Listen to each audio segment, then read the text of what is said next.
तो यदि मैं आपको कुछ बता रहा हूँ, कुछ समझा रहा हूँ, तो ऐसे नहीं कि मैं आया बस कैमरे के सामने बोल दिया।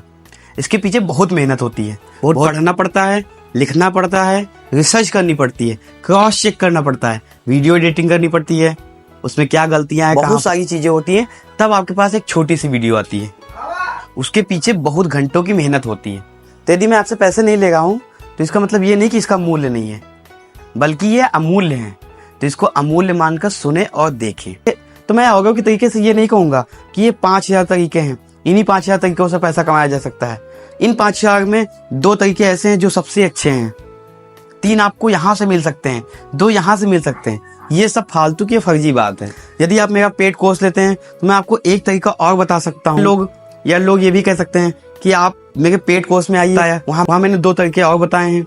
तो मैं ऐसी चिकनी चुपड़ी बातें करने नहीं आया हूँ। जो बात करूंगा सही और तथ्य पे बात करूंगा। तो मैं वही तरीका बता रहा हूँ जो 100% सत्य है, सार्वभौमिक है। बाकी जो लोग कहते हैं कि 5000 तरीके हैं पैसा कमाने के, नहीं, यही एक तरीका है जिसको 5000 तरीके और हो सकते हैं इसको अचीव करने के, लेकिन शुरुआत यहीं से होगी। तो इसीलिए ध्यान से सुनिए। So what is the wealth criteria? क्या है जानते हैं? यह एक इंडिविजुअल गेम नहीं है, यह एक टीम वर्क गेम है। तो इसका मतलब क्या है समझते हैं। मान लीजिए कि आप साम्राज्य खड़ा कर रहे हैं, तो वो अकेले नहीं खड़ा होगा। आप अपने आप को सबसे पहले राजा मानिए, हाँ वही वाले राजा जो ओझा सर जी कहते हैं।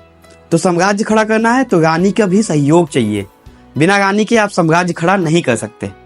कैसे समझते हैं। अब मान लीजिए आपकी इनकम 10% बढ़ी और आपकी पत्नी ने 15% खर्चा कर दी, तो सब चौपट हो जाएगा।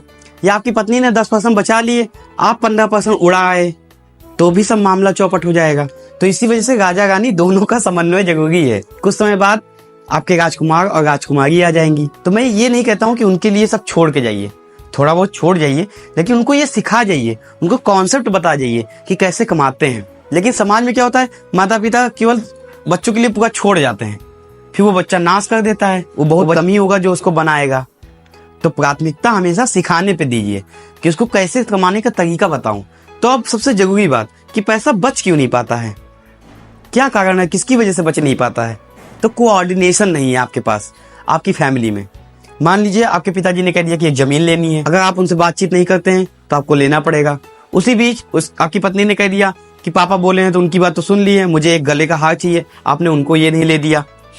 उसके बाद आपके बच्चे ने कहा कि मुझे आईपैड ले दीजिए, मुझे टैबलेट चाहिए, या मुझे बहुत अच्छा वाला लैपटॉप चाहिए। आपने उसकी व्यवस्था करनी पड़ेगी। तो जब तक समझाएंगे नहीं लोगों को, जब तक बताएंगे नहीं, जब तक फैमिली में बैठ के बात नहीं करेंगे, तब तक आपके पास पैसा इकट्ठा नहीं हो सकता। अब जरूरी नहीं कि सभी कमाने लगे, आप कमाइए, आपकी पत्नी बचाएं, आपके माता पिता समझें उस चीज को, आपके बच्चे अन्यथा न खर्च करें, इधर उधर गलत चीजों में न लगाएं, तब जाके आपका साम्राज्य खड़ा होगा।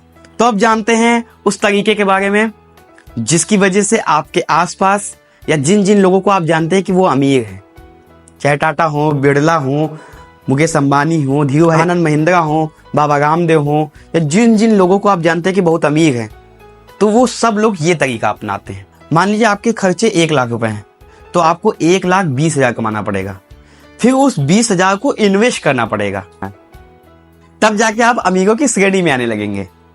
लेकिन भारत में केवल 2 या 3% ऐसे लोग हैं जिनको इन्वेस्ट करना आता है। उन 2-3% में जो लोग इन्वेस्ट करते हैं उनकी बात कर रहा हूं। उन 2-3% में भी लोग इन्वेस्ट नहीं करते जिनको आता भी है, क्योंकि भारत में सिखाया नहीं जाता कि इन्वेस्ट कैसे करना है, कहाँ करना है।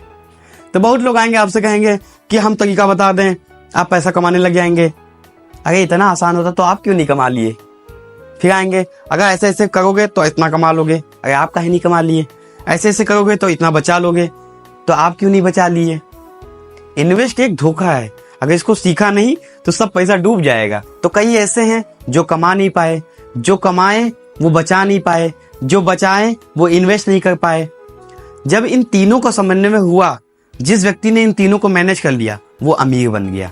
और भैया सही बताएं, ये जो 1990 वाला कॉन्सेप्ट आप पकड़े हो कि ये पॉलिसी में लगा दें, FD करा दें, SIP करा दें, ये 1990 की मानसिकता है। आप 2025 में हैं, कोई आता है भैया FD करा रहे हो, ये सब फालतू की बात है, सब बेकार बातें, ये सब नहीं कराना है आपको। आज की मानसिकता के हिसाब से आपको काम करना है। तो कहाँ पड़े हो चक्कर में, कोई नहीं बताएगा, मैं आपको बता रहा हूँ क्या करना है। वैसे आपको सही तरीका पता नहीं है कमाने का, इन्वेस्ट करने का, बचाने का, कि क्या होता है। जब तक इसको सीखेंगे नहीं, जानेंगे नहीं, तब तक ऐसे एक के नीचे 3 जोड़े रहो, MLM करते रहो, क्रिप्टो में लगा दो, स्टॉक में लगा दो, जल्दी अमीर बनने का प्रयास करेंगे, 21 दिन में पैसा डबल हो जाए, इन्हीं सब चक्कर में फंसे रहेंगे।